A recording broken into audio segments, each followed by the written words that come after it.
दोस्तों, खुद को ताकतवर साबित करने में लगा हुआ चीन अपनी मनमानी करके दूसरे देशों की सीमाओं में घुसने की कोशिश करता है, लेकिन अब भारत ने चीन की आंखों के सामने उसके क्षेत्र में घुसकर कमाल कर दिया है और भारत चीन के सामने ही साउथ चाइना सी में एंट्री कर चुका है और इससे चीन खासा परेशान दिखाई दे रहा है। क्या है ये पूरी खबर, इसे आगे जानेंगे। वहीं पर हमारी दूसरी खबर यूनाइटेड नेशन से निकलकर सामने आ रही है, जहां पर पाकिस्तान के एजेंडे को भारत ने पूरी तरह से ध्वस्त कर दिया है और भारत की परमानेंट रिप्रेजेंटेटिव ने पाकिस्तान को तगड़ा जवाब दिया है। यूएन से निकल कर आ रही इस खबर के बारे में भी जानेंगे। दोनों खबर काफी इंटरेस्टिंग है, इसलिए वीडियो को अंत तक जरूर देखिएगा। तो चलिए शुरू करते हैं इस वीडियो को। दरअसल दोस्तों, चीन खुद को मजबूत और ताकतवर साबित करने के लिए दुनिया के छोटे देशों को धमकाने की कोशिश करता है। चीन कोशिश करता है कि जो उससे कमजोर देश है वह उन्हें दबा सके, लेकिन अब चीन की इन चालों का जवाब छोटे देशों ने देना शुरू कर दिया है, क्योंकि जो देश चीन के साथ उसकी इकोनॉमी के बराबर नहीं लड़ सकते, उन्होंने अपनी ताकत को बढ़ाने के साथ उससे लड़ने की तैयारी शुरू कर दी है और इसमें फिलीपींस का भी नाम शामिल है। दरअसल दोस्तों, भारत और चीन का विवाद तो नया नहीं है। भारत और चीन सीमा पर तो आमने सामने है ही, लेकिन अब भारत ने चीन के इलाके में घुसने की तैयारी को पूरा कर लिया है। दक्षिण चीन सागर में भारत अब घुसने की तैयारी में है और उसका साथ खुद फिलीपींस दे रहा है। इस खबर से चीन पूरी तरीके से बौखलाया हुआ है और ये बात हम खुद इसलिए कह रहे हैं क्योंकि फिलीपींस के राष्ट्रपति की तरफ से औपचारिक ऐलान भी हो गया है। दरअसल भारत फिलीपींस में निवेश करने की तैयारी कर रहा है। भारत के अडानी ग्रुप के द्वारा फिलीपींस के एक पोर्ट को खरीद करके उसको डेवलप करने की तैयारी है। भारत के Adani port and special economic zone limited के द्वारा फिलीपींस में निवेश की तैयारी है। अडानी ग्रुप फिलीपींस के शहर में एक पोर्ट को खरीदकर वहां के एरिया को डेवलप करेगा। इस बात की जानकारी खुद फिलीपींस के राष्ट्रपति मार्कोस के ऑफिस की तरफ से दी गई है। राष्ट्रपति ने कहा है कि ये फिलीपींस के लिए काफी अच्छी खबर है और अडानी ग्रुप का स्वागत फिलीपींस खुले दिल से करता है। उन्होंने लिखा कि कृषि उत्पादों को संभालने वाले बंदरगाहों पर ध्यान केंद्रित करने के लिए काफी महत्वपूर्ण साबित हो सकता है। साथ ही उन्होंने कहा है कि फिलीपींस को भी इससे काफी ज्यादा फायदा होगा और फिलीपींस भी ग्लोबल लेवल पर कदम से कदम मिलाकर चल सकेगा। आपकी जानकारी के लिए बता दें कि अडानी ग्रुप जिस पोर्ट की तैयारी में है, उस पोर्ट से पैनामैक्स हैसलेस जहाजों को हैंडल और ऑपरेट किया जा सकता है। बता दें कि ये जहाज काफी बड़े होते हैं और दुनिया में कुछ ही देश के पास इन्हें हैंडल और ऑपरेट करने की तकनीक मौजूद है।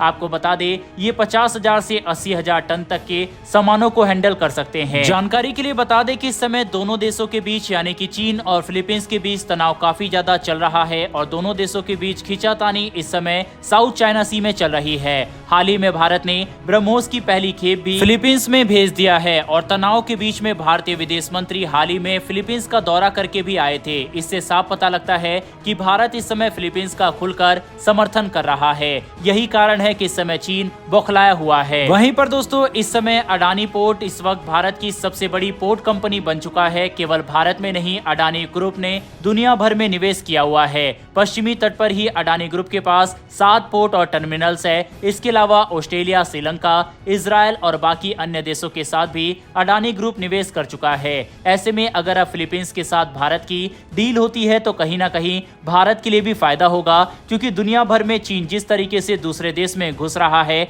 ऐसे में इस डील के बाद भारत भी अब दक्षिणी चीन सागर में घुसकर चीन के नाक के नीचे उस पर निगरानी कर सकेगा, जैसा कि हम्बनटोटा में श्रीलंका के अंदर चीन करता है। इस विषय पर अपनी राय कमेंट बॉक्स में लिखकर बताइएगा। फिलहाल बढ़ते हैं हमारी दूसरी खबर की तरफ, जो कि यूएन से आ रही है। दरअसल दोस्तों, पाकिस्तान को जब जब कोई मंच मिलता है तब वह यही कोशिश करता है कि भारत को किसी तरीके से घेरा जा सके और वह कोशिश करता है कि दुनिया के सामने भारत को घेर कर दुनिया को उसके खिलाफ किया जा सके। लेकिन दुनिया अब बखूबी जान चुकी है कि पाकिस्तान आतंकवाद को जन्म देने वाला देश है। वहीं भारत एक ऐसा देश है जो इस वक्त दुनिया में काफी तेजी से तरक्की कर रहा है। दरअसल संयुक्त राष्ट्र में पाकिस्तान के मुनी अकरम ने पाकिस्तान की तरफ से प्रतिनिधित्व करते हुए भारत को घेरने की कोशिश की। उन्होंने संयुक्त राष्ट्र में कश्मीर, CAA कानून और राम मंदिर का मुद्दा उठाया। उन्होंने जमकर भारत के खिलाफ बोलने की कोशिश की, लेकिन उसके बाद संयुक्त राष्ट्र में भारत की प्रतिनिधि करने वाली रुचिरा काम्बोज मैम ने जमकर जवाब दिया और पाकिस्तान की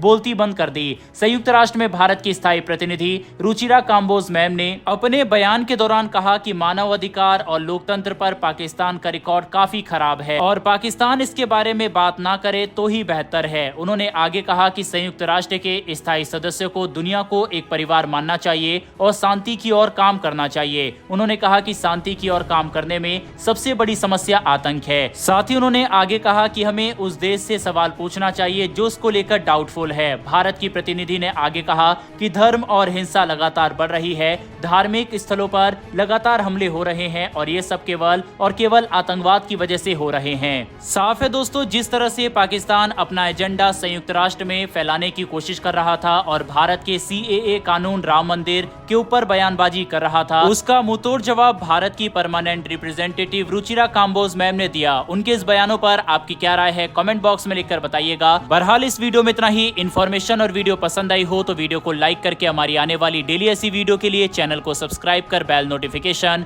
अवश्य दबा लें। फिर मिलेंगे ऐसी एक नई वीडियो के साथ। धन्यवाद। जय हिंद।